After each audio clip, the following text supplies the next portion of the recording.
And here we are back. Another Turnpike Brothers. As you might see, we have a third person with us today, pulling in more honorary Turnpike Brothers. Gotta grow the group. You do.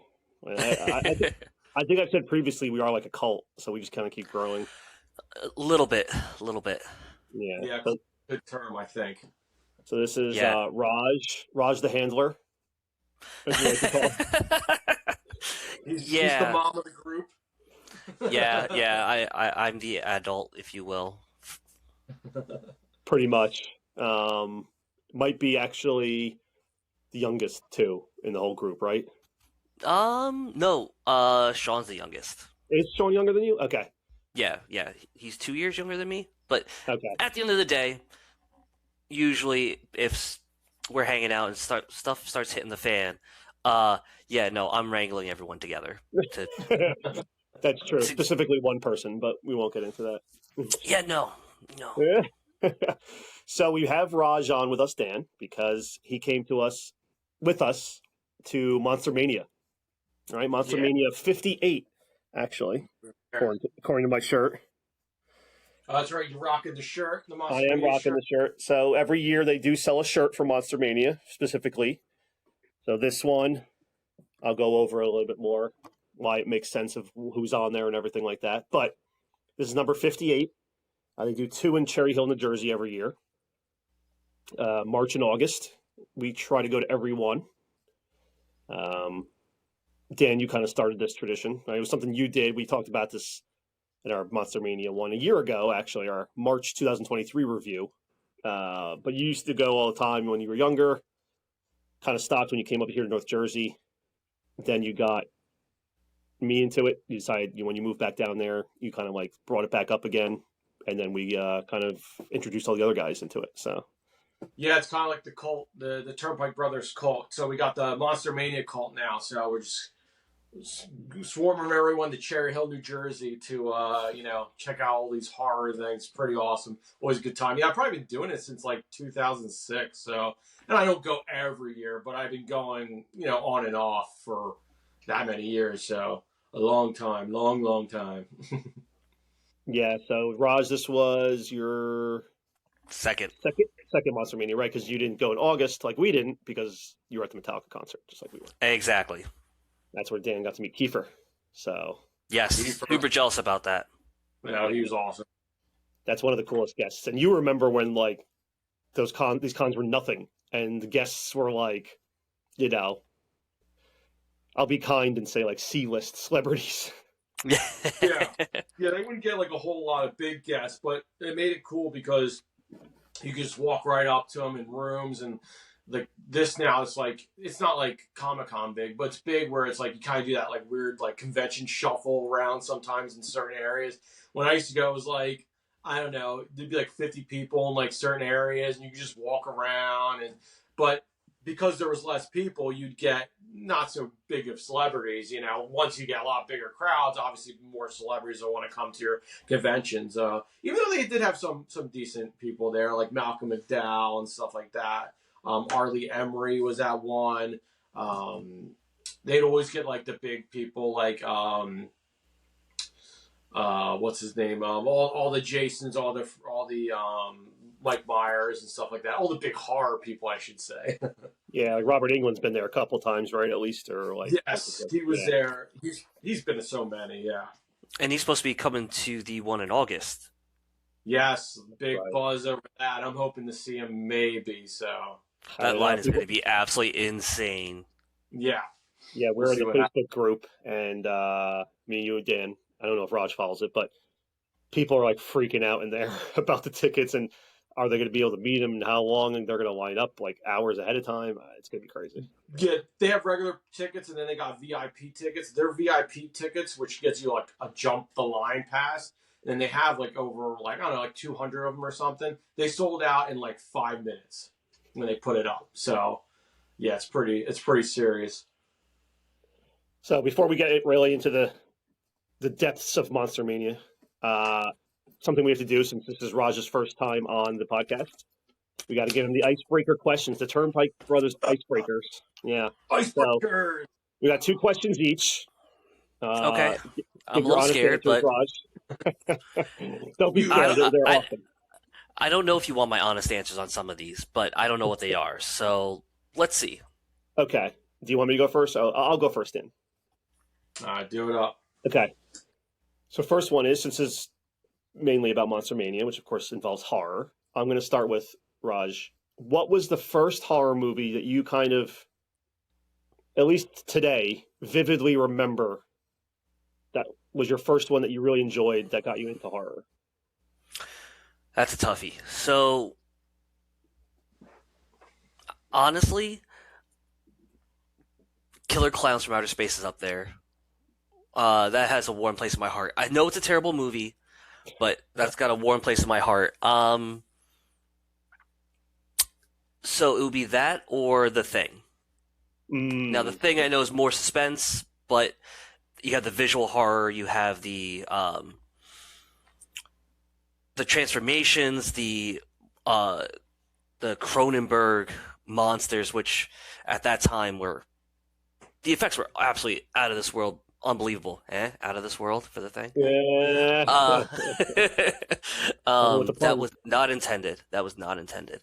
But yeah, no, it probably would be The Thing and Killer Clowns. And just to be clear, you're talking about the '80s Kurt Russell, The Thing, right? Yes, not The Thing from Outer Space or the new thing that came out with Mary Elizabeth Winstead. She was in that, right? I think so. I saw it, but I forget who was in it, and I was not a fan of it. I remember that much. But it takes place before The Thing, right? Yeah, it's a prequel to the 1984 thing. I believe it's 84. Yeah, I think it's like, remember when they first kind of arrive and it was like that Norway group was there, like Norway people were there. It's like those people or something like that. Yeah. And the new thing ends with two dogs running away, which are infected. Yeah. And that's the opening shot of the new one, or the original 1984 one. Right. They did like a Rogue One. Yes. Yeah. I didn't see it. I didn't hear great things about it, but those are two good. The visual effects were good. Yeah. They have to be if you're going to do that movie. Yeah. Not as many practical effects though, which is Yeah. Two solid, good choices. I like it. You're allowed to stay.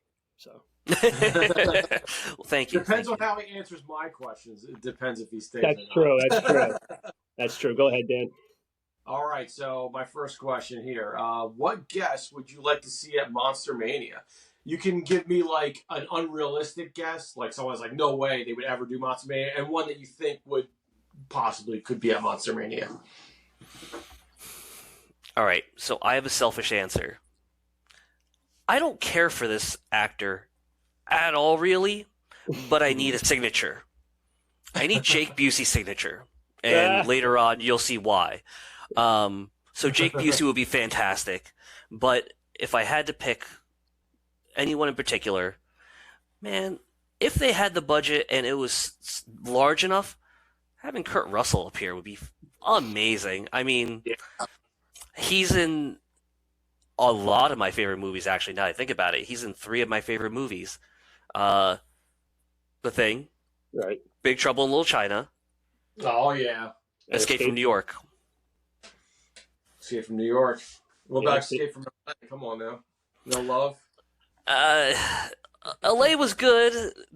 I give him props for doing the whole entire basketball scene in one shot and nailing all the shots. Yeah, that's what he said, yeah. Yeah. He does signings, Kurt Russell, so it's a possibility you could get there. They got Kiefer Sutherland, so you're not wrong. I thought I heard he's kind of like anti-con Kurt Russell. Well, I don't know if he does signing because he does like, I don't know if he has like a whiskey or a wine or something, but they said he was doing signing for something. I don't know, maybe a book or something like that. But yeah, you never know though. Do you think Monster Mania will let a Busey back after the last Busey incident? I think so, yes. Wait, there was a Busey incident at Monster Mania? His dad? It was his dad. All right. Yeah, I guess Raj was not there for that one? No, I wasn't. I've only been to 2. He wasn't there last year. Okay, so I guess it was 2 years ago. So Yeah. we'll cover that later when I bring up why I want Jake Busey's autograph. How's that sound? Yes. Yeah. But he's definitely a realistic one. Kurt Russell, yeah. Yeah, You surprised me. I thought you were going to say like Keanu Reeves. I know you're a big John Wick fan. So. I am a big John Wick fan. I do enjoy Keanu Reeves, and he's great and all, but man, Kurt Russell, like you can't beat him. He's a legend. Exactly. Tango and Cash, come on. Tango and Cash is fantastic. I don't care what anyone says. Fight me. I agree with you 100%. Yeah, I agree too. Now going back to Escape, wasn't he going to do a third one, but then he turned it into Ghosts of Mars or whatever the heck that movie is? Didn't I hear that? I think it's a John Carpenter movie, right? It is a John Carpenter movie. So I think Ghost from Mars was a very rough. There might have been a rough script for it that was meant to be Snake Plissken. Yeah. But then because he didn't sign on, they decided to convert it to Ghost of Mars. And yeah, that was a movie. That's what I heard. Yeah, I heard that it was supposed to be like in the very, very, very early stages it was going to be a third Escape movie, but instead we got that. Oh well. All right, next question. This is a tough one, and there's a specific reason why I'm asking this question, which we will touch on later. Okay. What is the better movie? Starship Troopers or The Godfather? Some might say, some argue The Godfather might be the greatest movie ever made. So I just want to preface that to Roger's answer. And what do the people say about the Starship Troopers? I don't know. Rod can tell us. So, The Godfather has its place. It's an absolutely fantastic movie. It is an iconic classic. But if you had to sit me down and have me watch a movie on repeat, like, let's say 4 times, right? I'd say Starship Troopers just because it's more fun. I mean, I love The Godfather, don't get me wrong, but I'll watch Starship Troopers and I'll enjoy almost every minute of it until the third replay of it or the fourth. He's more of a Godfather Part 3 kind of guy. Oh, God. That is the pinnacle of the trilogy. I'm just saying. Okay. If you would have said Face, maybe he would have had a change of heart. That's true. All right. Now, since we're talking about amazing movies, this is a typical Turnpike Brothers question. If you listen to any of our podcasts, my question is. But before you preface it I'm going to preface it before you say, this will determine if Raj stays or not. Yes, that is correct. This is a see if I get a second invite. All right. We put one honorary Turnpike brother on a kind of like a probation because of the way he answered this. That's true. James. All right. What is your favorite Nicolas Cage movie? Mm-hmm. There's so many good ones. There are so many good ones. Good. That's a good start.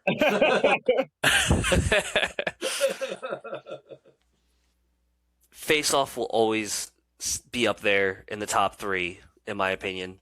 Put Face Off up there. Con Air is definitely up there. And Lord of War was really good, actually. I really enjoyed Lord of War. Mad props. No one ever mentions Lords of War, so. No, that's a Dan favorite. That's one of my favorites, yeah. I guess he gets to stay. Yeah, they definitely. I totally didn't know that already. I was just getting extra points. You looked him up real quick. Who's Nicolas Cage IMDb? Well, he remembers that giant poster you used to have in your apartment. Oh, yeah. I had the cool Lord of War where his face is all... Nicolas Cage's face is all with a bunch of bullets. It's really cool. Yeah, I forgot about that one, honestly. Yeah, it's pretty cool. Raj, oh, come on, I was setting you up there. That was an easy home run. It was. It was. What happened to that poster? I have it somewhere, actually. I didn't get rid of it. I don't have it hanging up, but I have it. When we do the Nicolas Cage specific podcast episode, that'll yeah. Everything will come out. I have to pull that. Okay, so he gets to stay. He answered the questions pretty good. Pretty good. I'll give him like an A minus. A minus. My parents would be so ashamed of me right now for getting an A minus. Yeah, it's hard to get an A plus. We're strict graders, so yeah. All right, I guess let's jump into Monster Mania. Let's do it. The whole reason why we're here. Yeah, let's. What are we gonna cover first? You guys want to cover the vendors, all the cool stuff we got? Yeah, the Raj got cool things. Some vendors that really spoke out to me that I usually like. They have a coffee one called Deadly Grounds. I don't know if you guys tried any of the coffee, or I know Kevin's not a coffee drinker, but I don't know if you guys tried any coffee or bought any of it. They had like an Irish one. It was called Curse of the Blarney, because we went around like, St. Patty's Day-ish time, so they had that, and it was really good. I don't know if you tried it, Raj. Yeah, their coffee is fantastic. I'm not the biggest coffee drinker, but if I had a choice of a daily cup of something, that would be it. The flavor's out of this world. Like, they just gave it black, and you don't need any creamer or sugar or anything. It is fantastic. It's so good.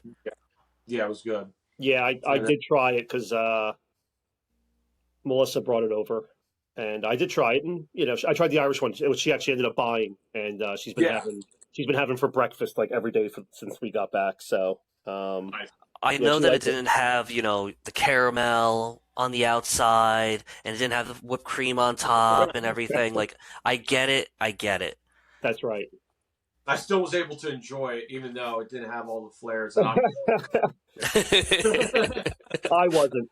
So yeah, Kevin was like, "How am I supposed to drink this without all the sprinkles on it?" Yeah, it's got to be as white girl made up as possible for me.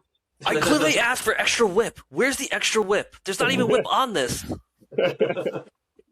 you know how whip, bro? You got anything else? Well, yeah, I mean, other ones that I bought stuff from was, there's this table, they're always there. They sell like these little Legos. I actually got Raj one too, and I got this little guy here, little pinhead. I don't know if you can see him. That's awesome. Yeah, he's super sweet. They have a bunch of different characters and stuff. I guess they're not officially licensed by Lego, I would imagine, because I've never seen a set with like Freddy Krueger or anything before. Yeah, so. They have like every nerddom you can think of. They have anime characters. They have My Little Pony stuff. They have SpongeBob characters. They have Transformers. They have Star Wars, everything. Yeah, horror, anything comic book related. They have a fantastic selection, and it's just, I love that stand, but it's overwhelming with how much they have, because you can literally spend 20 minutes staring at all the lines of Legos that they have, because they're literally on just giant Lego blocks to like make sure they stay in place. And so you can spend 20 minutes and still miss certain characters just because there's that many of them. I know. A picture of Instagram. I took a picture of the table, and like, it's super overwhelming. Like you said, there's so many of them. It's easily probably like 8 feet of table space. Easy, you would say, right? Yeah, and all filled with Lego dudes. Yeah, we know that you could look at it for a while because we had a tough time. We were each going to get you one, and we both had a tough time picking which ones to actually end up getting. So I wish I had the ones with me that you got, because they're on my desk at work. They got me an awesome Pyramid Head one, and they got me an awesome John Wick one. Yes. Good stuff. Awesome. And then the last one I'll talk about that I saw is actually another YouTuber called Movie Dumpster. And they do like movie reviews. They do hot sauce reviews. They're kind of similar to our channel a little bit, except they're a little bit more professional than we are. But I bought a hot sauce. They had a couple of different hot sauces at the table. I got this one here. It's called Rawhead Red. They're selling for like $5, and I'm a big hot sauce guy, so I'm like, I'm gonna try $5. This one's got raspberry and Carolina Carolina Reaper. Reaper. Oh my goodness. So I'm like, I don't know what's this hot sauce, something else. But no, it's very tasty, very good, especially for $5. What a steal! So shout out to those guys. It was great hot sauce. Loving it. I'm almost done with it. I've been having a lot of it. So Yeah, they had 3 of them too, and they're all horror movie based, if I remember correctly. There was a Gremlins one, which is the one that was gonna get. It was like a Verde sauce.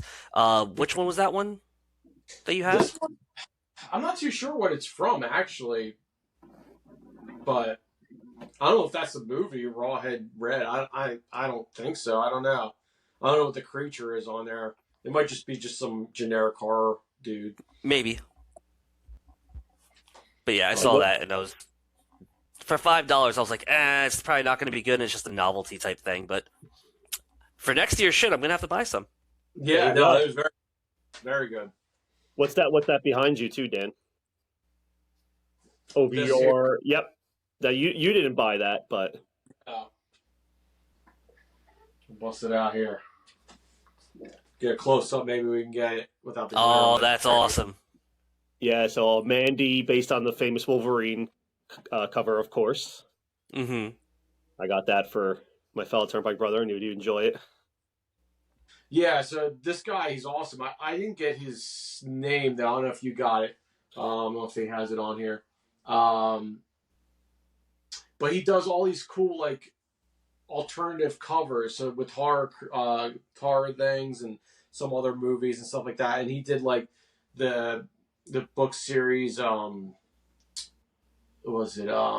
Scary Stories to Tell in the Dark. So he did a bunch of those, but he did with, like, horror. So he has it with, like, Freddy Krueger. It's like scary stories to hear in your dreams and scary stories to terrify you. And it has a Terrifier, but, like, in that kind of style. So, and, yeah, he did all the comic book ones, too. And he had little comic book cards, too, like playing cards with, like, Freddy Krueger and Jason and stuff like that. So it was pretty cool. Yeah, he makes his own, like, collecting cards, like, they're like series that you can collect, and they're really awesome. And he does great crossovers. He had like the famous Punisher aiming at Spider-Man, but he made it the Predator aiming at Xenomorph. He had like one of the famous Incredible Hulk covers where it's supposed to be like Bruce Banner's like kind of like flexing like he's about to turn into the Hulk, but they made it the Reanimator guy. Oh, that's cool. Yeah, and just a lot of cool ideas. So I liked him a lot, but I knew Dan would really appreciate that one. He loves Mandy. Oh, yeah. Which you would know if you listened to when was that, like our third episode, maybe? Yeah, we did the review of it. So. You had me watch it and talk about it. Yeah, it was crazy. Awesome movie. Something I got. Well, a couple things. I got this, which is I like to buy the pins and stuff like there. So it's like a zombie Wicket or Ewok, whatever you want to call him. Oh, yeah. He's like all blood and stuff like that. This was the Vile Consumption is the name of the person. So they have vileconsumption.com. He had a lot of cool, like similar to the guy we just talked about, a lot of crossover main characters that he kind of like horrored up or zombied up or whatever. Not just pins, other stuff too, which was really cool. Now, Melissa bought these next two things because I kind of wasted my money on other stuff instead of buying things. But this is from, the artist is Byron Winton, and he has byronwinton.com, and his social media. But it's a pretty cool, hope you do without the glare. Yeah, so she really liked it. He's fantastic. He's got amazing works. I actually bought Dan and Kevin a magnet from him. Yes, which was an Ewok magnet again, wasn't it? No, actually, it wasn't Ewok. No, it was the Bounty Hunters. It was all 6 Bounty Hunters from Star Wars. That's right. Yeah, I think you gave that to Melissa. Actually, I forgot about that magnet. Yeah, And then, I gave it to her because she was there when I bought it. So I was like, "Here, take one," and then I bought one for Dan also. right, that's Yeah. right. Yeah, that was really awesome. So there's a guy, Byron Winton. And then the last He does a thing. lot. By the way, I'm just gonna Yeah, plug him real quick because he's got a lot of great work that's not just like horror related. He's got some Star Wars stuff that's really good. He did some concepts for Marvel that he sent out. He has alien artwork. He has Lovecraftian stuff. His style is fantastic. So highly recommend going to his website and checking him out. yeah. He's on social media too, Instagram and all that. I'm sure he puts up art all the time. And then the last thing, which Melissa also got, this was her last purchase, her big one. You can kind of see her in the background here, but here she is. So they had a bunch of these too, but they turned one of the Christmas motionettes, as they're called, which I found out, and they converted her into a Reagan from Exorcist. So they puffed out her hair to look all crazy. They gave her the green vomit running down. They gave her the perfect like pajamas that she's wearing. The eyes, even like you can't really see the eyes, but they're like really creepy. And she is moving. It might be hard to tell, but her head doesn't spin around, unfortunately. But she does move, and she's holding like the little cross. Yeah, this was awesome. So they stole some cool stuff. I don't have their exact name. I think I forgot to bring it down. Deviled But Eye Dumplings. what was that? Deviled Eye Dumplings is the name of the company that sells those. Oh, okay, awesome. So there you go. And they have a bunch of different horror characters, but They did a raffle for a big Reagan, like almost like life-size version of Yes, yes, someone won at the convention. Yeah. yeah, somebody and that won was it. super cool to see. Yeah. So that's it for my stuff from the vendors. I did see a lot of other cool. You always see a lot of cool stuff there. There's the one artist that we really like, Dan. He had an awesome. Quilt Face Studios. He had a really cool Bruce Lee, like the sideways art thing. Yeah. I bought stuff from him before. He's awesome. Yeah, he made it look almost like metallic. And if I didn't spend my money on other stuff that we're going to talk about, I was going to probably get that. But there's always cool T-shirts. There's always people who have really cool T-shirts, and just a lot of really good creative people that are at the vendor. Of course, our buddy from Silence of the Lambs house was there, selling the lotion, which the Buffalo Bill lotion is awesome. Yeah. Yep. Yeah, he's awesome. But Raj, did you see any vendor specifically that you bought from, or that you saw that we didn't bring up? So, let's start with so Dan is obviously a huge hot sauce aficionado, but so am I. I love myself some good hot sauce.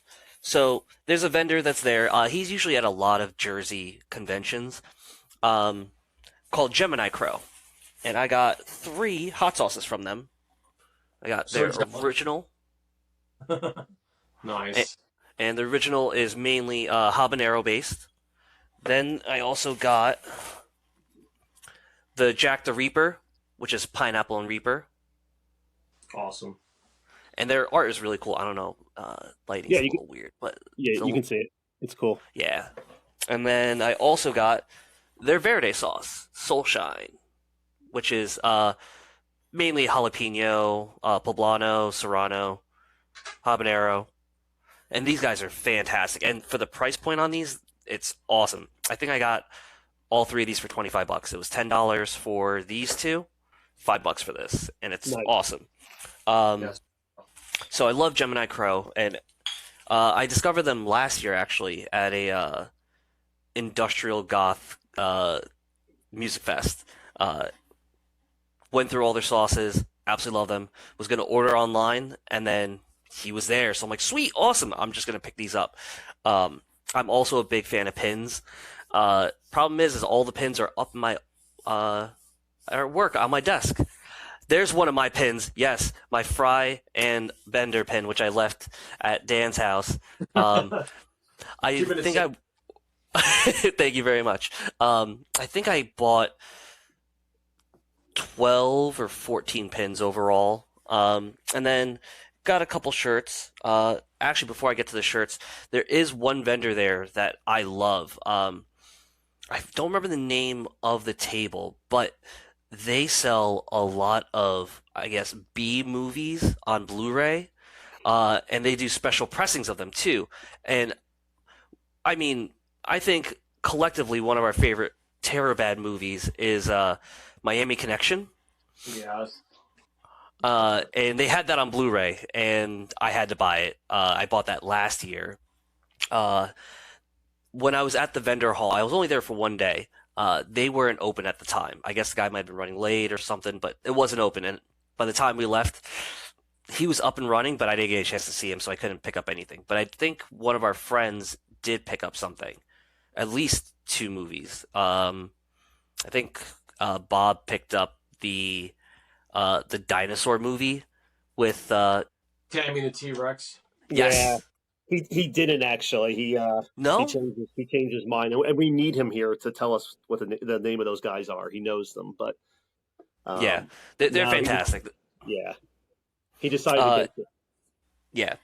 And then I bought a couple shirts and a hat. So I'm going to show the hat off first because I brought it up earlier. Ah, yes. Jealous. That's awesome. I was looking for that too when I went back. I couldn't find it. And then I got 2 shirts. So once again, talking about my love of Kurt Russell, Big Trouble in Little China. Is that a baseball shirt? It is a baseball shirt, and it is super comfy. I love baseball shirts. Yeah. This is the first baseball shirt I actually got. Oh, okay. I love them. And then I have another baseball shirt, and it's a little hard to see, but it says, nice. "Every step you take, I'm watching you." And this is the Beholder character that is in Lo Pan's base, if you will. That's supposed to be walking around, keeping an eye on anyone and anything that's going on in his base. And I thought that was absolutely fantastic. That's So cool. I picked that up, and I did buy it. So I'm not the biggest pop collector, like Funko Pop collector, but there was one Funko Pop that resonated with me. It was literally meant to be. Because I walked into the convention, and I was walking by in the vendor hall, and on one of the end caps, at eye level, was this Funko Pop. So it was the Starship Troopers Gene Resnick, which is Michael Ironside's character. So I had to pick that up. Better than The Godfather. That's what he said. 4 repeated watches back to back to back. Yes, it is better than The Godfather. All right? I'm going to stand my ground on back to back watches. If you were forced to marathon the same movie, yes, I would watch Starship Troopers. People are writing the comments about how crazy you are. Yeah. All I'm hearing is that Starship Troopers is better than Godfather. That's all I'm hearing. So I'm trying to remember the one line from the Family Guy episode when they're about to die and they're drowning in the safe room. Oh, And yeah. Peter says, "I did not like The Godfather." And his son's like, tell him, like, why? It's a masterpiece. Everyone's jumping on him. I'm trying to remember certain lines and I can't. that's funny. There's another vendor there two that we always see, Dan, that like one of these times, just their stuff's kind of expensive because it's like really cool. But it's in the kind of like the side room off the main hall. Not the front one where like the movies were that Roger's talking about, but the other side one. And they always make like these cool, I guess you would call them like what do they call them, like dioramas? Or like it's like shadow boxes, but I guess you call them like a diorama. And he always does it with like the NECA kind of like really awesome action figures and makes like scenes, but they're in like a couple hundreds, so they're expensive. But one of these days I want to get one of those. Those are awesome. They're pretty awesome. And the other one is these people make like which you said you used to do when you were in school, Dan, is like the 3D like art. The light boxes? The shadow boxes?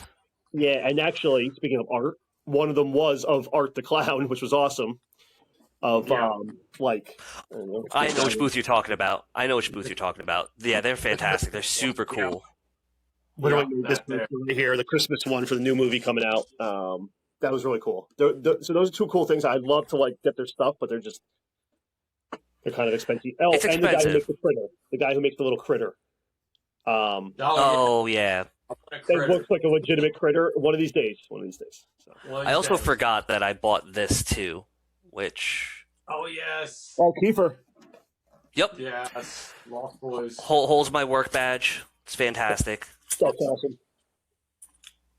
That's awesome. All right, so It's only Doodle, Michael. So there's plenty of other vendors that we can't talk about. If we talked about every vendor that does cool stuff there, we'd be here forever. Actually, I do have a pro tip for anyone listening to this and wants to go to Monster Mania. If you want to get a t-shirt, go on Friday or buy it early Saturday, because if you have normal sizes, like a medium, they will be sold out by midday. All mediums. All the shirts that I wanted, all were sold out by midday in medium. And there was a badass Crow shirt. There was like 4 shirts that I wanted. There was a badass RoboCop one. There was a Godzilla one. There was an Alien one with a Xenomorph on it. Nope, no mediums. Yeah. Sean ran into the same issue. Same, I think, shirts too, like RoboCop. They were. And he was like, oh, man, he missed out. Stop being so skinny, and that would solve your problem. Yeah, that's the problem. Just get fat. Like enough of the food they had there, all the cheesesteaks and all that. Yeah, the fantastic hotel food. Yeah, they had a guy going around with a cart. I've never seen him do this before. He had a hot dog cart, and he was just going around the vendor floor selling $5 hot dogs. I've never seen him do that before, so that was pretty wild. So you don't even have to walk to the thing anymore; it'll come right to you. Yeah, and he literally, I'm not even kidding. I literally heard him say, "Please, somebody buy something." Yeah. A lot of sales then. But it's funny though, because I saw him early on Saturday, and he was like in a uniform, and then by like 2 o'clock, 1 o'clock, he totally bought a shirt at the convention. Was wearing that shirt because I saw that at another vendor, and he's just like, you know what? If I'm gonna do this, I might as well, wear something I like. He's just selling hot dogs. He's like, oh, I like that. Let me that. he probably bartered. He's like, "Can I give you 2 hot dogs and the t-shirt?" Yeah. Probably did. And now even though he did have a hot dog cart, it wasn't like a dirty water hot dog cart. They were all individually wrapped. So that's good. That's good. He looks pretty miserable by the time I saw him, like 4 o'clock or whatever time we eventually left, like 5 o'clock. He looked pretty miserable, probably because it was so hard getting through those crowds with that giant cart. Oh my god. Yeah, I felt bad for him. But the food was rather interesting. So, Dan, would you say I'm correct that there's no real place near the hotel for food, really, right? Like, there's no, nothing that's within walking distance. No. Not in walking distance, but there are plenty of great food places to eat in Cherry Hill, but you don't want to lose your parking. Yes. Yeah. So you're not leaving. And I'm aware of. Yeah, so you're pretty much relegated to whatever they have there. Yeah, we did the queso tots though, right? Or taquitos. No, the taquitos were good. The taquitos were very good. Yeah, poor choices were made because I was going to get the taquitos, and I'm like, no, they're probably terrible, and I got the cheesy tots. I blame Dan.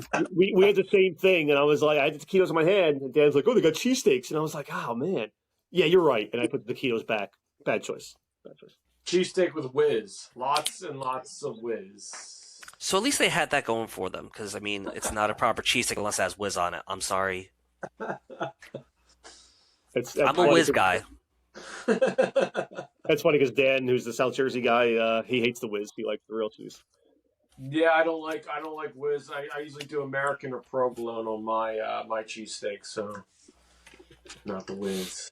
Oh, that is pretty traditional whiz. Not for me. Yeah, when it came to the food options, if I remember right, they had like little personal cheese pizzas, pepperoni pizza. They had hamburgers. They had taquitos. They had fries. Yeah, fries. They had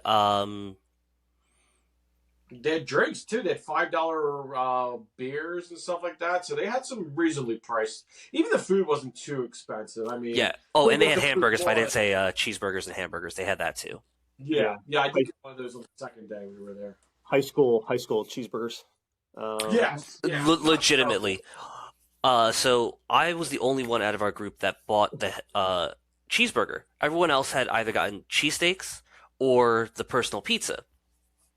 So they're asked me, oh, let me know what you think about the burger. Maybe I'll get it tomorrow. And as soon as I bit into it, I looked at everyone and just said, remember high school? Because this tastes exactly like high school. Because we've all had the terrible cafeteria hamburgers that taste exactly the same, and that's what that was. Now, don't get me wrong. It wasn't the worst. It wasn't the best. But it hit the nostalgia factor. Yeah. We didn't eat at the restaurant, though. We did not eat at the restaurant. They did have like a buffet thing going, but it was expensive. That's very expensive. And I saw them take food from out of there and bring it to that thing. So I'm like, I hope that's not the same food they're selling in there, because that would be awful. Oh my God. Wow. I really hope not. I really hope not. The best thing I can say about this food is nobody went to the hospital. So, at the end of the day, that's a positive. Yeah. I mean, I was close. So I was eating a cheesy tot. It's just a tater, like a big mashed tater tot, right? I bit into mine. I put the one whole one in my mouth and I bit into it. I bit into something hard. Not just like, oh, that's weird. No, like I bit down and there was a lot of resistance. Like this thing should have mushed, and it didn't. And I immediately spat it out of my mouth and was done eating tots, plain and simple. And I still had like 5 of them left in the bag. They were double crunch tots. Yes, they were. Yes, they were. It was the Monster Mania surprise. I'm happy I didn't crack a tooth on that thing. Shit. Maybe it was a special toy. Like you won like a special that would have got you that life size. Oh, it's like the Crustios with the little buzzsaw. Yep. Yeah. Exactly. You actually won. You thought you lost, but you actually won a prize. So there we go. All right. So what should we jump to next? Do we want to talk about? I guess we could do the cosplays. We'll talk about some of the people that dressed up. I looked to see what some of the winners were. I didn't get all the categories, but they do a costume contest or cosplay contest on Sunday. So they have people go up and say the winners were, and they said the scariest winners were there was people dressed up as predators. They were cool. Like a predator and a regular predator, and they were all decked out, like just like movie looking predators. Oh wow. Yeah, they were pretty legit. You can see it on their website. I might have taken a picture. I can't remember. But either way, maybe I'll put it up. Then I saw one which I thought was funny. I didn't see this one in person, though. But there was the infamous popcorn bucket from Dune. Yes. Yes. Yes. So that one, someone dressed up like the popcorn bucket. And that one's sexiest costume. I was going to say, they're saying it wrong, number one. He didn't just dress up as the Dune popcorn bucket. He dressed up as the sexy Dune popcorn bucket, because we all know what people want to do with that popcorn bucket. And if you don't, just Google Dune popcorn bucket. Don't do sexy. You know the internet. You don't want to see that. This harmless popcorn bucket exploited for perverted people. Yeah. I mean, who would do that? Saturday Night Live actually did a very funny skit about the popcorn bucket. So, actually, there's the popcorn bucket. There he is. He beat out Harley Quinn. Yeah. I agree. That's awesome. I agree. By the way, yeah. So. And I met a cosplayer too. I took a picture because on my other podcast I did a review of My Bloody Valentine. So I was like, I gotta take a picture of the people dressed up as My Bloody Valentine. So I got their card here, and it was really cool because he gave me a Valentine as well. So I was like, can I get a picture with you? He's like, yeah, sure. And then he gave me a Valentine, which is legit because in the movie you gotta listen to the podcast to know all about it. They give you like a little Valentine card here, and it says on it, roses are red, violets are blue, one is dead, and so are you, which is one of the quotes of the movie. And then in the card, he had his Instagram tag. I guess he goes to a lot of these conventions dressed up, and he's Upstate Harry, because he's Harry from the movie. So, but that was pretty cool. It was good that they added that, you know. Yeah, that is super cool. Now, if you do want to go watch My Bloody Valentine, I'm going to tell you, there's 2 versions of it. Okay. So there's one that is like made for TV that doesn't show any kills. Then there's the actual one. So be careful which version you're watching. Yeah. Yeah, there's a whole podcast that compares the two. Not intentional though. Nope.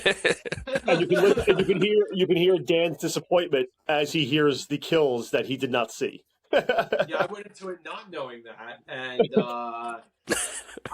we're getting ready to record the podcast with my buddy Jeff, and all of a sudden I'm like, oh man, I was just talking about one of the things. Like, man, they cut away from all the kills. He's like, what are you talking about? And he's like, there are like some awesome kills in this movie. So I ended up watching that version unintentionally. So the whole time he's like explaining to me all these kills, and I'm like, "Are you kidding me?" Because I know enough time to go back and watch it or whatever. So we just went with it, and talk about an awful movie when you don't have any of the kills. God forbid the slasher pick not having any of the actual kills on screen. God forbid. It's a sin. You shouldn't even watch the movie. You're gonna call that out. Even the Friday the 13th and Nightmare on Elm Street and Halloween, you at least get to see some of the kills. Might not be as graphic, but at least you know they died this particular way. Yeah. Yeah, my favorite part was they're describing, his buddy Jeff has described one of the kills. He's like, oh yeah, like he put a pickaxe through like his chin and then like his eye popped out. And you could hear like an audible disappointment from Dan. He's like, oh. It was great. But that guy was cool. Yeah, I was going to bring him up, how he gave you the Valentine. And it was funny because you just released that podcast. We talked about it, and he was like there. Melissa ran into, of course, her being a giant Star Wars fan, ran into an awesome Darth Vader. I mean, this guy was huge. Yes. Like, this guy was like the size of Darth Vader. He was legit like 6'2", 6'3". He was a big boy. He was big, and he like choked her in the picture. It was pretty awesome. Yeah, that up too, yeah. Even though Darth Vader would do the Force, not actually choke, but it's okay. Yeah. He chokes that one dude, right? He picks him up. Does he yoke someone up? I don't remember. Yeah, New Hope. That's right. The rebel guy, he like picks him up against the wall. Yeah. Oh, that's right. He does. He does. One cool cosplay that I saw was the Squire from Monty Python and the Holy Grail. Yeah.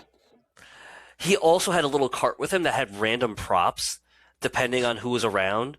So, like, there was this one, like, sort of pretty bad female predator costume where it was literally just a woman with, like, a huge replica predator mask. And she's like, oh, I'm going to be slutty predator. Oh, so she just, like, dressed herself up and she had the triple claws. And that was it. So, like, he had a face hugger, like, replica. So, like, you've seen the foam face huggers, right? Like, the life-size ones. He had one of those that, like, she was, like, wrapping around her arm, and they were doing pictures, and he had just, like, a bunch of random tchotchke stuff, and it was really fucking cool, actually. Yeah. Yeah. I saw the Slutty Predator, yeah. The guy did the Terminator was really cool. He had, like, the light up eye and stuff. Yeah. Like Terminator 1 Terminator. There was a guy that was dressed up as McGreedy from The Thing, and he looked really good too. He had a fake flamethrower. Yeah. He did all the weather effects on it, so it looked like he just literally came out from the base and everything. Like, he was really good. And apparently, I asked him how long it took him, and he said, it only took me an hour and a half to make it look like this. I'm like, oh, damn. Okay. Wow. Bro. I saw a cool like a young girl, like a teenage girl, I think she was, where she was like supposed to be a head in a crystal ball, like a table. I thought that was pretty cool. So she like would bend down with this table, and then her head was just peeking up through like a crystal ball. I thought that was kind of cool. I think that was from Creep Show, maybe. You know what? I think you might be right. Yeah. Yeah. I did see one little cool moment with someone doing a cosplay. There was a little girl that was dressed up as Jigsaw, like the actual puppet Jigsaw. Yeah. And awesome. One of the people that was signing autographs there was Dina Meyer. She was in Saw 1, 2, and 3. Yeah. So they actually, she had a chair set up next to her for photo op stuff. So the little Jigsaw hopped into the chair, was pretending to be a little puppet, not moving, and took a picture with Dina Meyer, which was really cool. Yeah, that's awesome. That is awesome. There also was a little, I couldn't stop laughing. There was a little like Art the Clown. It was probably like a 3 or 4 year old kid. Yes, yes. He was so tiny, and he had like the trash bag. I was like dying. Yeah. I couldn't stop laughing. It was so funny. Yeah, He was literally riding his dad's shoulders. That was fantastic. Yeah. It was legit. It was awesome. I saw him running around with like, the little bag. I'm like, oh my god, this is like, it's like miniature Art the Clown. This is hilarious. I really hope he actually didn't see Terrifier. I really hope he didn't see Terrifier. Maybe watched an edited version of it. He just thinks it's like a clown who dances around. Yeah. Yeah, so there was some. I'm sure there's other ones I'm forgetting. I don't know about you guys, but I mean, I was only there for one day, and Yeah. I don't think a lot of the cosplayers came out early on because there was a lot of people waiting in line for things, for signatures and whatnot. I mean, John Cleese was a big one that was there. I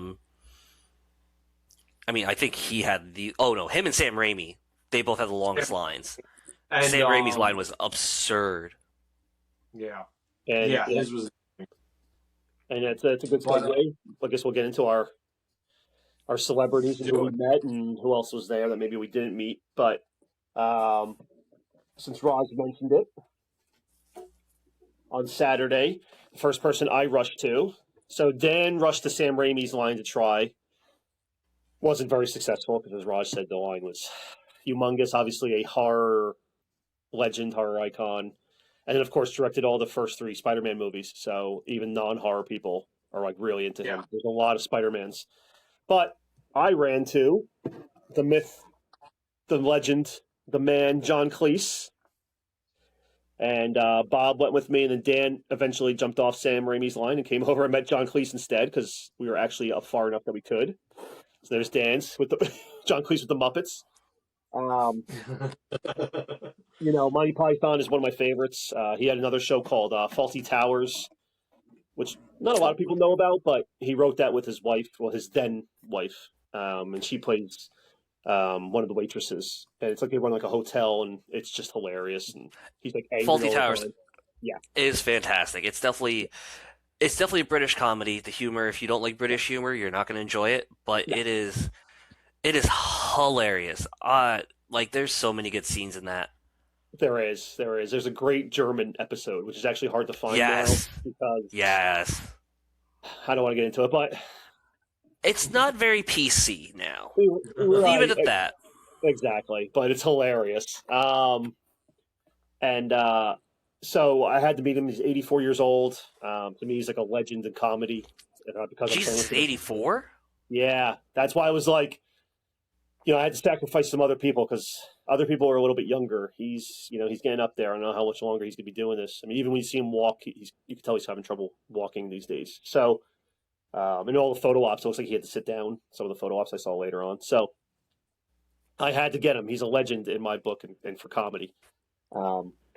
Absolute legend. Dan will attest to this, but nicest dude ever. Like sometimes when you meet these old guys, they can be kind of like grumpy, or like you can tell they don't want to be there. Like he wanted to be there. Like sometimes you freeze when you go to talk to these people, especially people who are so legendary. You don't know. You kind of have an idea, but then you get there and you're like, And he actually like talked to me and Dan. Like he started the conversation of like he's like, oh, because my picture that I got signed is from Faulty Towers. So he's like, oh, where did you watch Faulty Towers? I guess a lot of people maybe don't know it, especially over in this country or my age, younger. So I told him watching my parents on PBS and stuff like that. Yeah, he was like the nicest dude. He was talking to Dan how he with his Muppets picture how he just had dinner with Miss Piggy last week. He was hanging out with Frank Oz. So he was the nicest dude, like really like an awesome. I was really happy to meet John Cleese. Yeah, no, he was a nice dude. I asked him how he liked New Jersey, and he said, "The only thing I know about New Jersey is what Woody Allen told me." And I was like, "What did he tell you?" And he looked at me and laughed. He didn't say anything. I was like, "All right, okay." That's Dan's go-to question, by the way, for celebrities. Yeah. How do you like New Jersey? Yeah, because it's always funny to hear what they have to say about New Jersey and how kind they are about it. But, it's very awkward when he goes up to someone at New York Comic Con trying to get a signature and he asks, "What do you think of Jersey?" Yeah, they're like, "What? Get that place." I'm not going to step foot in that armpit of a state. No, I'm just kidding. Yeah, but John Cleese is cool. Like there were some strange ass dudes going to see him, and he was very nice to all of them. Like this one guy was giving him a bunch of cheeses and stuff like that, which I thought was a little odd. And he was like, "Oh, this is my favorite cheese." Like he was like, he could have just been like, "What the hell?" Like he was just like, good. Well, he's probably gonna throw it out, but he was like, very kind about it. And there were some people that were kind of awkward and like didn't know what to say and stuff. And like Kevin said, he would like spark a conversation about it or something. He was like, because he was in the Harry Potter movies. And this little girl had like a picture of him because he's like in one of the paintings in Harry Potter. He can come out and he's like signing it. And he's like putting all these like dots going down. It was just pretty funny. Yeah, that was cool. Yeah, he played Nearly Headless Nick, the ghost of Gryffindor. Mm-hmm. Yeah, he trolled on that poster. That was great. Classic Cleese. Yeah. One of the original trolls, if you will.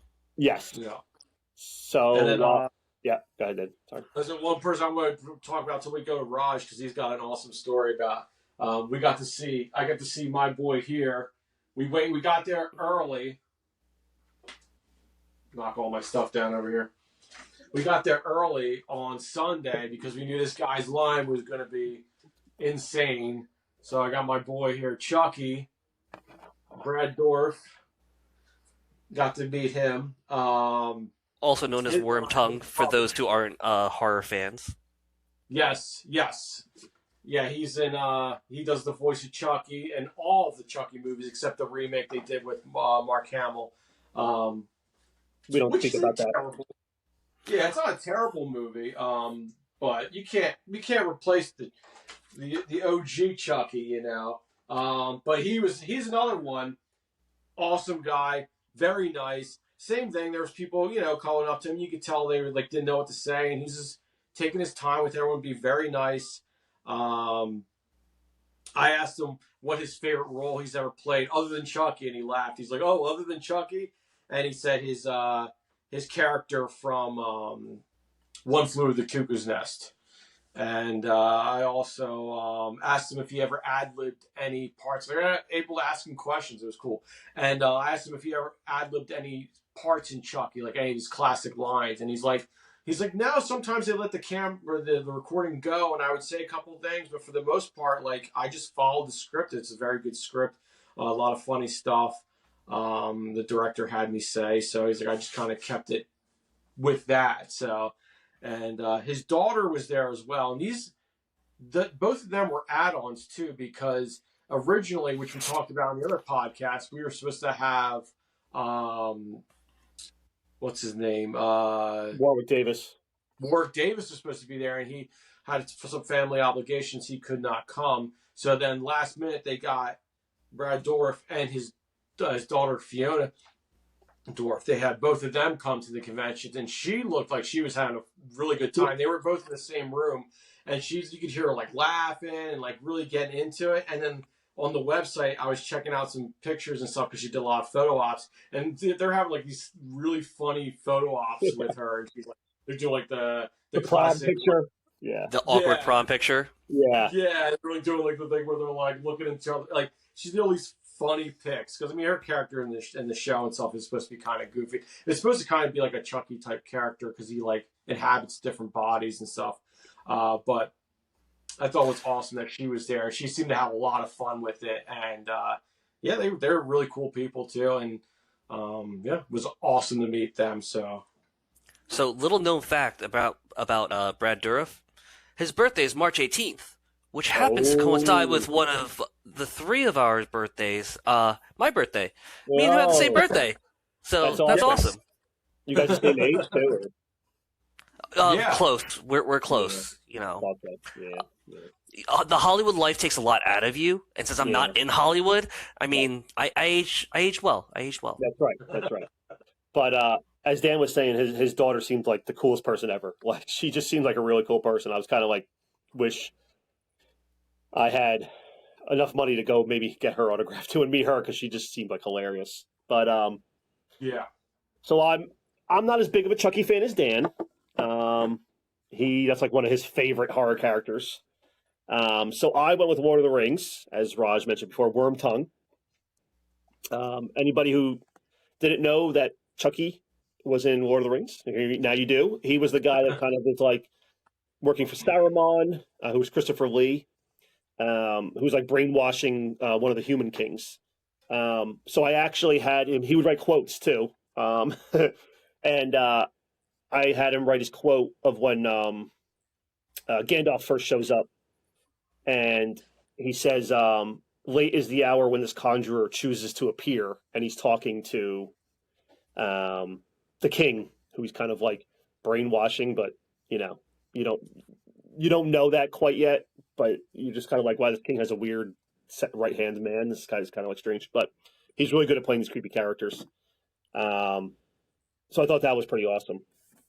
Yeah, so we're waiting in the room, and before we go get the autographs, they're like, oh, Brad's going to do a little personalization, a real little tiny quote, just when you go up there, make sure you have it ready. Kevin pulls out his phone. He's like, here, I got this giant quote for you. I'm like, oh my God. And Dan was behind me. I made sure to go first. just to piss him off enough. to ruin the whole experience for Dan. No. It's not that long. I'm not doing it anymore. That's it. I'm done. he just stands up and walks out. He's like, fuck this. It wasn't that long. It's like one sentence. It's like a couple words. Yeah, it's not too bad. It's quick. But that was like, oh yeah, that quote from there. He's like, yeah, I remember. I said it. Or he said something like that, right? No, I don't think so. I don't think he did. I think he was confused by. He was confused by it. I don't think he remembered it. That's a long time ago, that Lord of the Rings movie. So you asked him about. I asked him about Christopher Lee. That's it, yeah. Right, because he had a lot of scenes with Christopher Lee, and that guy's like one of the most interesting guys when you find out like things he's done. And I've heard a story online that when he's murdered, like stabbed Saruman, Peter Jackson was like, "All right, I want you to scream out," and Christopher Lee like deadpan, total serious, is like, that's not the sound you make when you die. And everyone on set's like, what? So like, I talked to Brad Dourif. I'm like, oh, I was working with Christopher Lee. He's legendary and everything. He's like, yeah, he's like a great guy. He's like, he definitely was like a spy assassin at one point. I was like, yeah, that goes along with the story I heard. And he's like, but he was like the nicest guy. We did a press release, and he said hello to every single journalist in their own language, and it was like 7 or 8 different languages. And he said he was just like a great guy. Yeah, Christopher Lee is.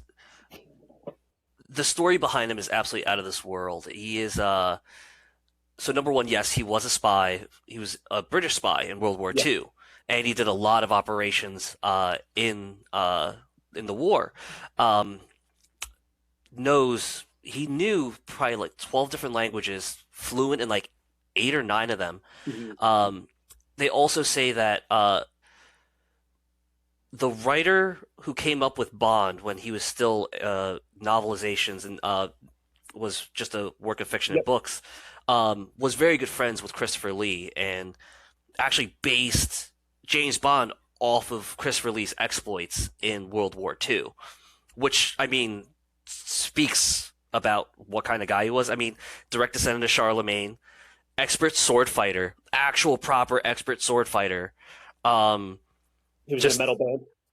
He had his own metal band at the age of 80. Yep, and he was present at the last legal beheading in France, which I believe was in the 60s.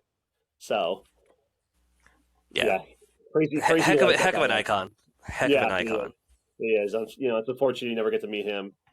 Yeah. Him at Monster Mania. Oh my God, that would have been awesome. Oh God. But if you thought the line for Sam Raimi was bad, Jesus. I know, Christopher Lee. He's a horror icon. Played Dracula for all those years and everything like that. Exactly. But yeah, Brett Dourif was awesome. He was a really nice guy. So now I think we need to get to who Raj met. So before that, I did do one photo op. I didn't really do many photo ops the whole entire weekend. Kevin actually has a picture of the photo op because I didn't get one for myself. I decided to go with digital. Right. So actually got to meet Katie Siegel from Married with Children, Sons of Anarchy. She did the voice of Leela. Been in tons and tons of things. So it was really cool. But it was a photo op that was real fast. We literally walked in, got yelled at 2 and 2. So me and my 3 other friends literally ran into place. All right, 1, 2, 3, boom, picture, leave. And it's like, okay. Didn't get to say one word to her. She looked completely done with the event, by the way. She was just not about that. So, all right, I just want to get that out of the way real quick. So yeah, there we are, and just look at her. She is just done. So I've never done a photo op at Monster Mania before. I did one with Stan Lee at Comic-Con, and it was kind of the same thing. Stan Lee did talk to us for like a millisecond because they're trying to get a lot of people in there, but he was at least like happy to be there. It's Stan Lee. Like I don't know what, maybe she was just tired or something like that. I'm not too sure, but yeah, it's a shame. She looked kind of yeah. She might be a quiet. So I don't know. She might be a quiet person, I don't know. Maybe she's an introvert. Just how she looks. She might just have that kind of like. Yeah, possibly. Not wrong. Yeah. Lost you guys there for a little bit. Sorry about that. I guess my internet connection is rather poor currently. I dropped you a little bit, We had to talk about you real quick. Okay. Yeah. Only good things, I hope. Definitely. So, I guess we'll go to me now? Let's do it. Let's hear your awesome story. Okay, so one of the big reasons I wanted to go to Monster Mania this year was because I saw that Michael Ironside and Casper Van Dien were going to be there. And Starship Troopers is one of my favorite movies. Like, even as a kid, it was just out of this world. Like, I keep saying out of this world. It was just ridiculous with the action, the story, just the over the top. Everything was over the top in that movie. And it was a fun movie. And as I got older, I got to appreciate it more because I started to understand the nuances of it. With it being, a satire on fascism and all that. And, they're fighting for democracy. No, not really. But absolutely love that movie to this day. Like I said, in a marathon, if I had to watch a movie back to back to back to back, I'd watch that over The Godfather. Okay. We'll edit it so you'll just say The Godfather over The Godfather. And recently, in the past month, there's been a huge resurgence in the popularity of Starship Troopers because a game was released recently. Helldivers 2 came out on PS5 and PC. And this is essentially it's Starship Troopers, the game. You literally are spreading democracy from Super Earth and trying to take out the Terminids, the bugs. It's a lot of fun. I haven't had this much fun with a game since like Call of Duty Black Ops 1. Wow. This is absolutely fantastic. Highly recommend to pick up, and it's $40, and it's a steal with the amount of gameplay fun you're going to have with it. So this brought about a huge resurgence in Starship Troopers, and I was like, oh crap, Casper Van Dien, Michael Ironside are going to be there. I got to get their signatures. I have to get their signatures. So I get in line, and I'm there with our two friends, and our one friend Sean brought a copy of Splinter Cell Chaos Theory because he did the voice of Sam Fisher in the Splinter Cell series early on. So James we're brought waiting in Top line. Gun. Yes, James brought Gun. he brought the Top Gun NES game, Yep. and he had him sign that. And Michael Ironside is just an iconic actor. He's been in everything. I mean, he was in Total Recall. He was in V, the miniseries. Yep. He did the voice of Darkseid in a lot of the DC animated movies. His film credits can go on and on and on. Absolutely, just an amazing actor.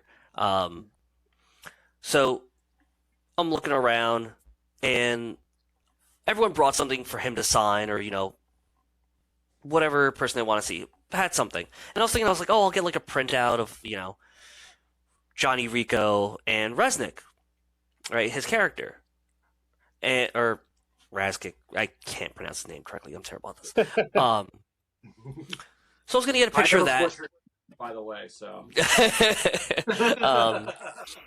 So I dropped the ball. I didn't print anything out. I didn't get anything, and I was walking around the vendor area early on, and that's when I was saying that this was meant to be.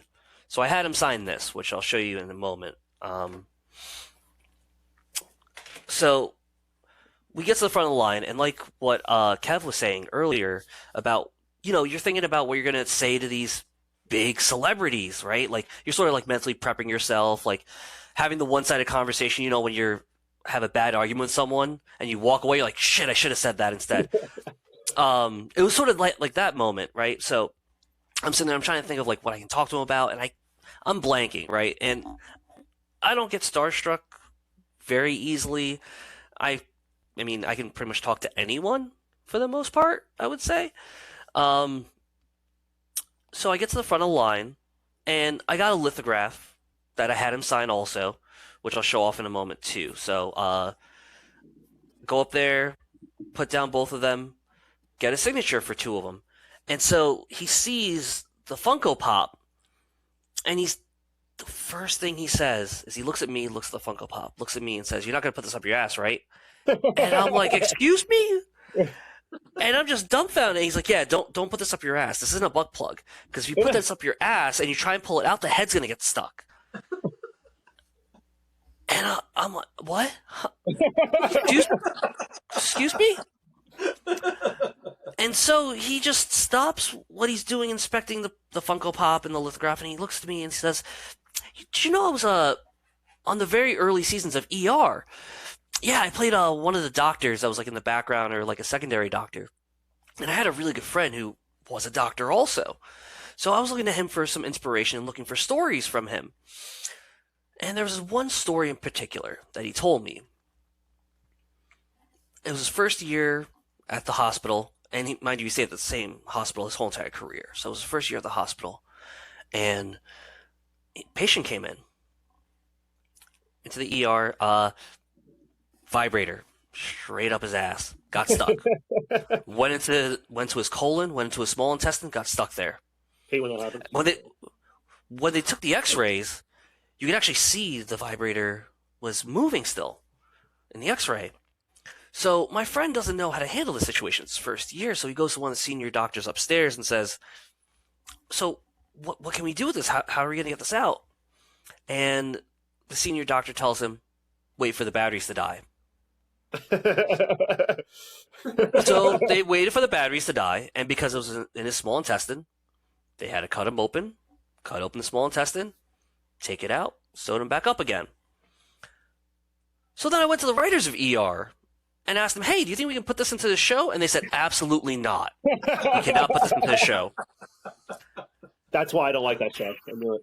So, do you want me to put a quote on your Funko Pop? And I'm sitting there dumbfounded. I think my jaw was actually open hearing the story. I mean, I was laughing the whole time. But I think I was just dumbfounded. So he actually did sign my Resnick's Funko Pop, and he did put a little quote on the side here, And it which says, is "Don't shove this up your ass." Is that what it says? our friend Sean tried to get him to write that. Don't shove this up your ass. But it is the motto of his battalion, Resnick's Rough Riders, which is everyone fights, nobody quits. That's it. Yeah. That's awesome. That's so cool. Wait. No, I'm not Rough Riders, Roughnecks. I'm thinking about fucking God. The rappers. Yes. Yeah. Yes, I'm thinking about DMX and the Rough Riders, and not the Roughnecks. Resnick's Roughnecks. Okay, and this is one of my favorite movies of all time, right? Yeah, I should know this. You would watch it 4 times over Godfather, so. And you know what? It'd be one watch of The Godfather compared to 4 times watching that cinematic masterpiece of a movie. That's because also Godfather is like 10 hours long, and you probably could realistically watch it 6 times before that one's over. Exactly. So I had him sign that, which was great, and then I had him sign this lithograph. That's so cool. This lithograph here, we have Michael Ironside, Casper Van Dien. I didn't know Dina Meyer was going to be at the convention, which is awesome. She plays Diz. So you have Resnick, you have Johnny Rico, and you have Diz. And I was so surprised. And when I found out Diz was there, I'm like, I gotta get her signature too. Yep. So went up to Casper Van Dien, had him sign this. He wrote "Kill 'Em All" up top, which is great. And he was like, "Where do you want me to sign? You want me to sign down here?" I'm like, "You think you can sign up top here?" He's like, "Oh, you want to get Dina's signature too, right?" And I said, "Yeah, I would love to do that." He's like, "All right, I'm gonna give her all the space she wants. She can write all over me, whatever she wants. I'll take up here." I'm like, "Oh, that's great." So I have 3 of the 4 people in this picture. Can you guess which person I need? The Busey. Yeah, you showed us this, and I was like, "Is that Jake Busey? You got to get him." Yeah. There's Jake Busey. So if I can see Jake Busey, I'd love to get a signature, and then I'd never speak of him again. But yeah, no, they're really cool. Dina Meyer, like I told you, had this cute moment with a little kid doing the saw, jigsaw. But she literally she was super genuine, and she spent time talking to people. And even though she had a shorter line, her line wasn't moving very quickly because she literally spent minutes talking to you. And it was fantastic. I get up there, and she's like, "Oh, hey, blah, blah, blah." We're talking, and she's like, "Hey, I'm Dina. What's your name?" So I go to shake her hand, and she, like, gives me a proper handshake. So, like, she takes her other hand, puts it over mine, and she's, like, giving me a real handshake. I'm like, "Oh, yeah, this is one of my favorite movies." And I started talking about it. And she's like, "Oh, yeah, we had so much fun filming it, blah, blah, blah. Oh, where are you from?" "Oh, I'm from North Jersey." "Oh, I'm going to be in New York City in 2 days." And so we're talking a little bit, and she's just a super sweetheart, absolute sweetheart. Raj was like, "I'm not going to wash this hand anymore." After she said that. Okay, so number one, I didn't realize she's a giant. She has to be at least 6'2". Okay. And she still looks gorgeous to this day. Like, smoking, just phenomenal. When she was like, "I'm going to be in New York in 2 days," did you say, "Okay, I'll meet you there"? No, because no, I'm not that bad. I don't want to be one of the other creepers, because the dude in front of me bought a picture of her that had her in like a satin nightie, and he's like, "Can you sign this for me? I got this signed from you a couple years ago," and it's another picture of her in like another nightie. He's like, "Yeah, it's in my binder of my favorite actresses," and I'm like, "Oh my god, I don't want to see how stuck together those pages are in there." She's like, "What's that staining on it? Why did it get stained?" Don't worry about it. Yeah, that's always weird. No. Like, I actually haven't met many actresses, but I'm not going to choose their scantily clad pictures to get signed. That's just... No, of course not. And when I told her that... I'm not saying I don't want that picture, but I'm not going to do it. I'm gonna keep the creep level to a minimum. Yeah, To minimum. The creep picture is for at home in your own me time. Oh, and yeah, what I told Dina that Casper left a huge area for her. She's like, "Oh, he's always thinking of me." Just fantastic. So yeah, I didn't have Michael Ironside write anything on here since he did the quote on the Funko Pop. Casper wrote "Kill 'Em All," and she wrote "Nerves of Steel" on here, which was great. Awesome time. I never thought that I'd be the guy that would want to get signatures from celebrities before, but after getting the first two signatures from Michael Ironside, I'm like, okay, I get now why people want to get signatures from celebrities. Yeah, they're not all that great. They're not all that great. You got an experience with your signature. I'm not even talking about the experience. I'm just saying in general, like, oh my god, I have something like that means a lot to me. Like I said, Starship Troopers is one of my favorite movies, and Helldivers 2 had come out, and so such on a Starship Troopers Helldivers 2 kick. It was awesome. It was absolutely fantastic. Yeah, it's awesome when you have a really good experience. I mean, to be honest with you, I haven't really too many bad experience, especially at Monster Mania. Like, I don't know, I can't really think of someone where I was like, oh man, I kind of didn't mind meeting them. They weren't that great or something like that. Like, all of them have been pretty solid people, you know. My favorite experience that I've ever had with Dan together was at New York Comic Con when we met Garth Ennis, who is, of course, the famous comic book writer behind a lot of the Punisher stuff and Preacher. I didn't know you guys got to meet him. And a lot of other stuff, which I'm blanking on right now. But Preacher and his Punisher run were like two of the biggest things he did. You see The Boys too? I think maybe. Maybe, I don't know. I don't think so. I think he wrote The Boys. Maybe not. But anyway, so Dan is a huge Punisher fan, and he brings this Punisher. Which one is it? Punisher kills the Marvel Universe? Yeah. So he brings that to Garth Ennis, right? And he's got like an assistant / friend like sitting with him, right? So Dan plops down. They're called handlers. They're called handlers. Yeah, the handlers. He has his Raj with him. So he slaps it down, and Dan's like, hey Garth, can I get your autograph? Whatever. He picks it up, turns to his friend, handler, his personal Raj, and he just starts flipping through it, totally forgetting it, like almost like me and Dan don't exist. Like, it's almost like him and his handler just having this conversation. He starts flipping through it. He's like, "Yep, they took that out. Yep, oh, they moved that. Yep, yeah, I wrote this." And he's like, he's not talking to us. He's like he's like, "Yeah, I wrote this, and they like took all my stuff and moved." And he's like, "F Marvel, man, they really effed this up." And he's like bad bashing this thing that Dan brought. And he like hates it. Apparently, Garth. And so anybody out there ever wants to meet Garth Ennis, do not bring him Punisher. Kills the Marvel. Apparently, he hates. It was hilarious. He hates what Marvel did to it, but I was like laughing hysterically. I thought it was hilarious. He wasn't really like a jerk. He wasn't like a jerk to us. No, the experience was just absolutely so funny. He was so mad. Very bitter about the whole Marvel experience. It seems so. It's funny. He was really mad. I do want to bring up one person that was there to get signatures, and it was very sad. John Lovitz was there.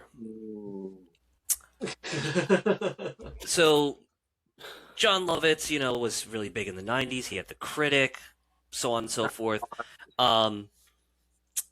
His line was non-existent. Friday, there was barely anyone there for him. Saturday, barely anyone there. I think he took more lunches than actually all of the people there to do signings put together.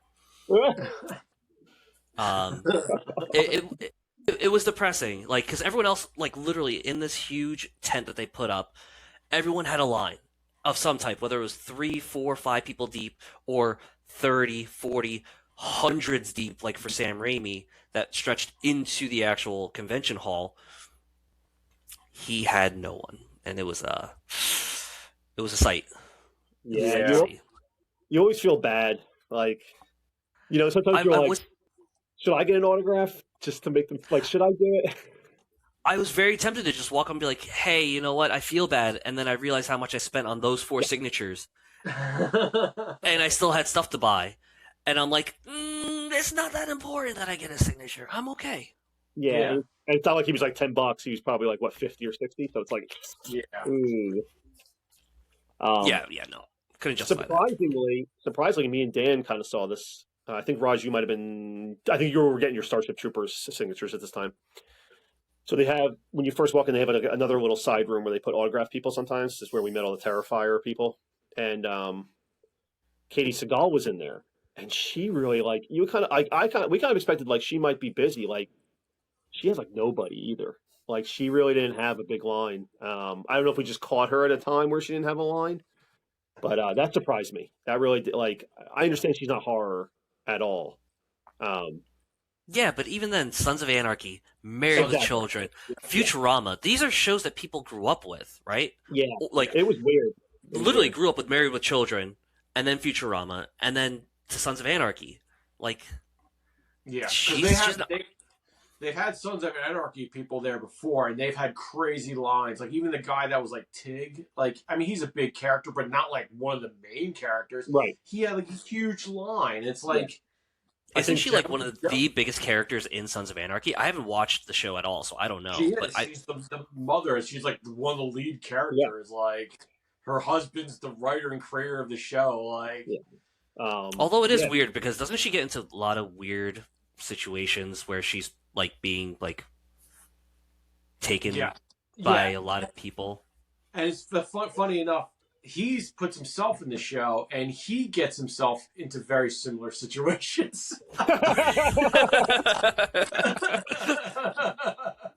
So yeah, but I think it's because their price point was a little high. I think for $100, I think that's what ended up being a deterrent. I could be wrong, but yeah, I think. Sorry. Yeah. So I was gonna say, I think she was she might have been the most expensive person to get a signature from. I don't know how much Sam Raimi was. He was 100 as well. Yeah. Okay. Yeah, but I think she was just like 100 or 150 actually. Yeah. So I think she was like the most expensive next to Sam Raimi or whatever. They were neck and neck. Yeah. Yeah. Definitely, she was. Yeah, I think Dan's right. I think that was a big deterrent. I think a lot of people, you got a budget. You got a budget when you go to these things, especially if you want a few autographs. And so, and just for a quick, so Raj knows that he might not ever get his Jake Busey autograph, at least not at Monster Mania, because I don't know if Buseys are allowed. So 2 years ago, Gary Busey was there. Now James's favorite movie is Point Break. He loves Point Break, which he met. They had another guy from Point Break this year, one of the smaller characters, one of the Patrick Swayze's like thief buddies. So he got his signature too. But he has this giant poster. It's really cool, actually. It's really nice. Yeah. And he's going to get Gary Busey's autograph. He's super excited for it, right? So Dan and Bob wait with him. Gets his autograph from Gary Busey. They all end up taking a picture with him. Dan like photobombs it in the back. It's pretty hilarious. A few hours later, we go home to Dan's house because, as you know, Raj, it's very close. And Dan usually will start looking through like the Monster Mania Facebook group, and there's all these things about how Gary Busey got kicked out of Monster Mania. Like the Monster Mania people like kicked him out, and police might have been present there as well. So the story came out during his, I think it was during the photo ops, or it might have been at his autograph table taking a picture. But he got a little too handsy with some of the female crowd. Yeah. I believe we talked about this on our last year's one too, because it's like the greatest story ever. Yeah. Anyway, so I'm not sure if Busey will be allowed back.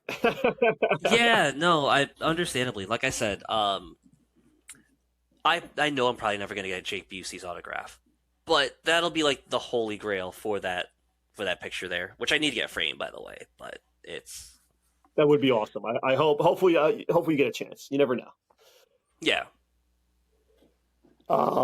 And then kind of like last thing is, then Raj, you got to go to they do panels at Monster Mania too as well if nobody's ever gone. And I know they did a Chucky panel. Unfortunately, we didn't get to go for Dan because we were doing something better, which was celebrating James and Raj's birthdays. But you guys did get to go to.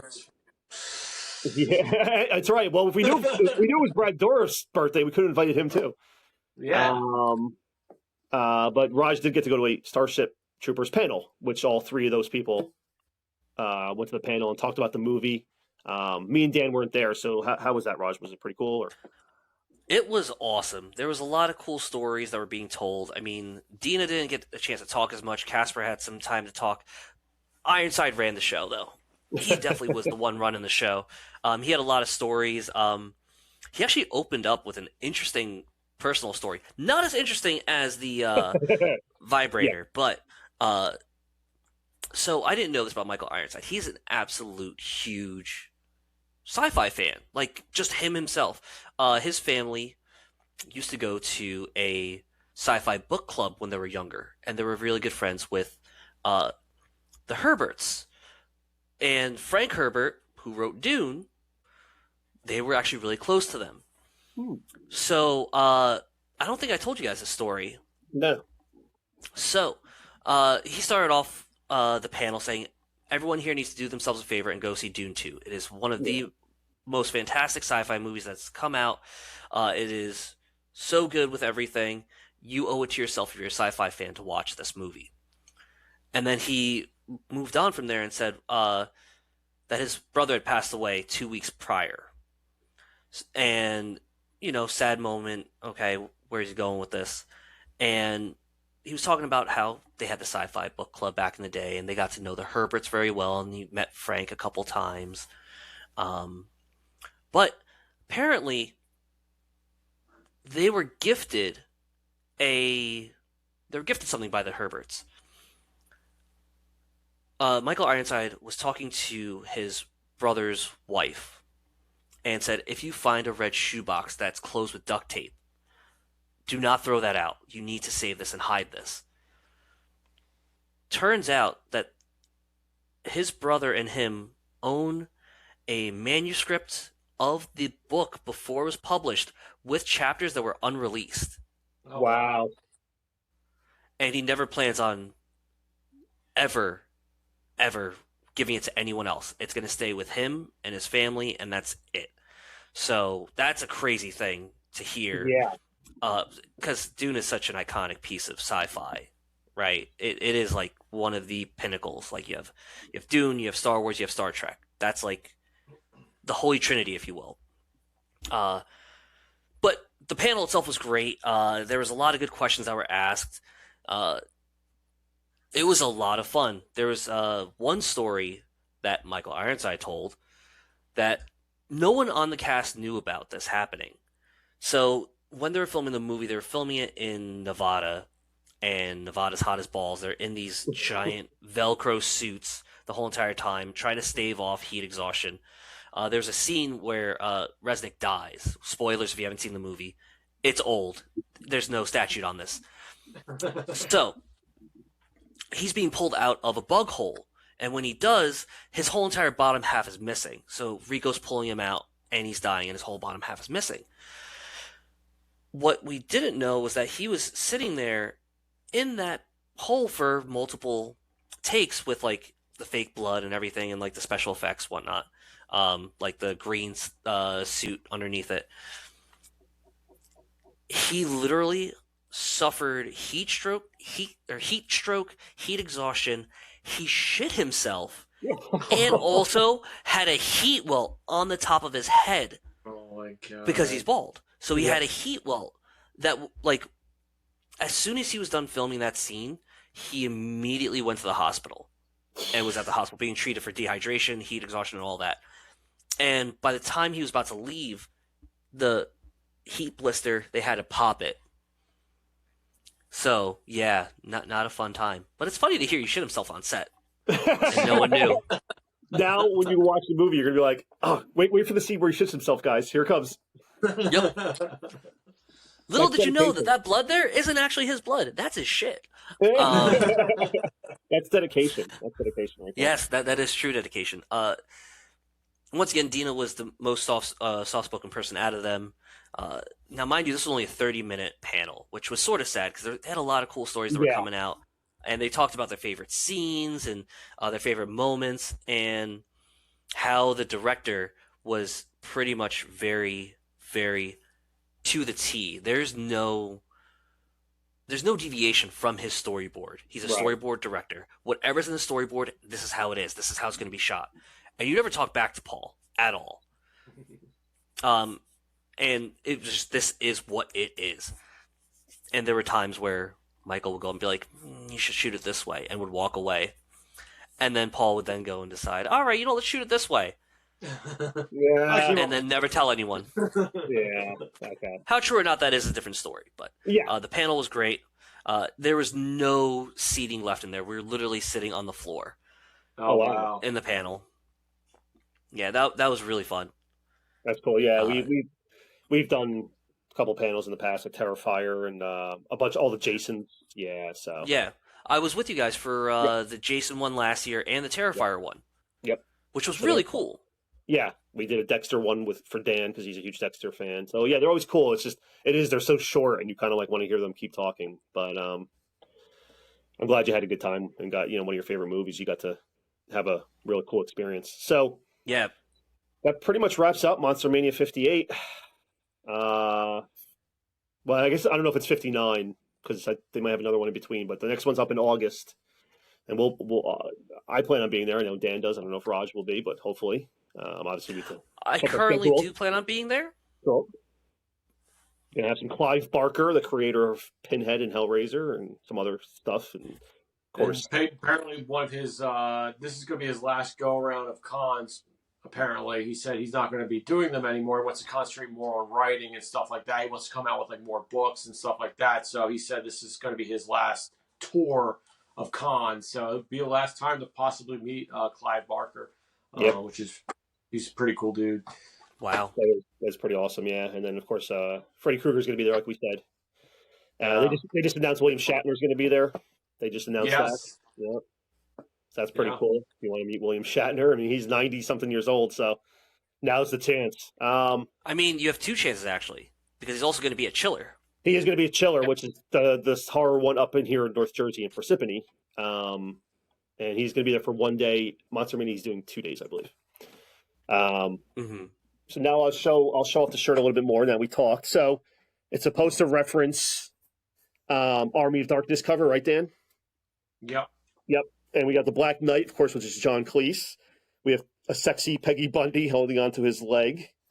We did have the Leprechaun, because Warwick Davis was supposed to be there, who does play the Leprechaun. Unfortunately, he did have to back out. So we don't have Chucky, but I should photograph, I should put like a piece of paper of Chucky there. I'm not sure who this is supposed to be. It's like a woman with red hair. But, so yeah, they're kind of getting like Sam Raimi involved with the Army of Darkness cover and a couple of the other big stars. So they always sell the shirts. It's pretty cool. Shirt's awesome. I like it a lot. Yeah, I never bought them before. We always see them and we always look at them, but I've never bought one. But this one's pretty sweet. I like this one. Yeah, that is super sweet. Yeah. It's only $20. They charge pretty cheap for their t-shirts. Yes. Any last things to say? Any last opinions before we let the people go? Yeah, I'm going to say a couple quick things. Thank you guys for letting me jump onto this podcast with you. I had a great time. Hopefully my Michael Ironside story was worth recording. It was. It's always a good time hanging out with you guys. Monster Mania. Absolutely loved it last year. Had to do it again. Can't wait to do more with you guys, hanging out with you. Don't get to hang out as much as we used to. So anytime to hang out with you guys is absolutely fantastic. I am going to do a quick little plug, though. So my housemate, he actually runs conventions. And he runs Eternal Con, which is the Long Island Comic Con. So he's running that. That's going to be doing that later this year. Don't know if a bunch of things have been set in place. And if you're a horror fan, there's another convention coming up in April, which is Chiller Theater, which I brought up earlier. So you're going to have a whole bunch of different actors there for signatures and whatnot. And then, that's about it for me. Nice. Yeah, once again, thank you guys. Appreciate you bringing me in for this. And hopefully, I'm not on probation, am I? Am I allowed back? No, at some point? You survived. You survived. Okay. You're an honorary member of the Turnpike Brotherhood. Yeah, you're not in the. Do I get a T-shirt? Do I get a No. T-shirt or something? No. Yeah, it'll be in the mail. Yes. Do I get a membership card at least? Yeah, We'll you give you a might. card. Yeah, you might. Little placard with your name on it. Yeah. All right, Dan. Nice. What's your last thing to say, or forever hold your peace? I don't know. I just had a good time with you guys, like always, and hopefully everyone enjoyed the video podcast, our second one. See how well it comes out, and see us again, and tune in next time. See what we got in store. Yeah, we just want to say thanks for Raj for joining us. It's always great when we have special guests. I always feel like the best podcaster when we have our special guests on to debate and talk with. But we do have still planning a big special one. We want to do like a multi-part one that Raj will potentially be involved in. Not potentially, I mean, he will be involved in it if we get it off the ground going. But so you will see this handsome fellow potentially later on. And with that, I don't know where you'll be. I don't know where I'm gonna be either, so I'm just gonna vogue here. Yeah. I'm just gonna vogue. It's like I'm gonna do the Brady Bunch. It's like, Oh yeah, looking around. Yeah, I'm gonna give Raj the old DX or the little Scott Hall. Yeah, Yep. Yeah. Yep. So, thanks for joining everybody, and Turnpike Brothers will be back and talk to everyone next time. See ya.